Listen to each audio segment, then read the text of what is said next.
heavy cavalry was an integral part of the Mongol army. By definition, they were fully armored. Heavy cavalrymen were troops who went into the thick of the fighting. Mongol heavy cavalry had steel helmets, but they also had this very distinctive form of armor here, known as lamina, made of steel, rawhide, and even leather. Now, in this example, you can see how the individual scales have been laced together, often with doe skin. Rows of lamellite, which in turn was then sewn into fabric or leather backing. Lamina armor is wonderfully robust. It's flexible, relatively lightweight, and easy to repair.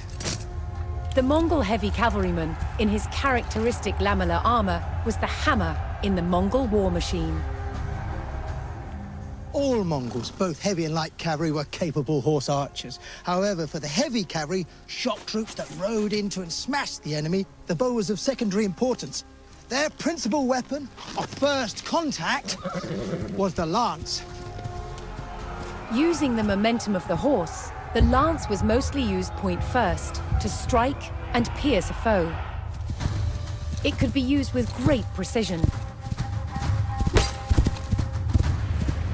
Strikes with the point were effective, but the Mongol lance had an additional feature. Not only did you have the spearhead for running into and through the enemy, but you also had this hook to haul them from the saddle. It took considerable strength to pull a man from his horse. And doing so took him out of the fighting just as successfully as a head-on strike. In hand-to-hand combat, the Mongols used the sword to slice their way to victory. But they also had this, the great mace, which they used with two hands.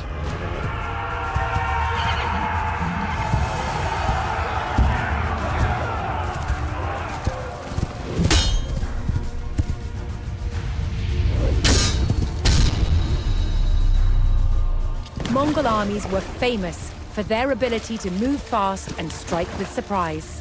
But their heavy cavalry was a brutal shock force that could overwhelm and crush an enemy with raw power.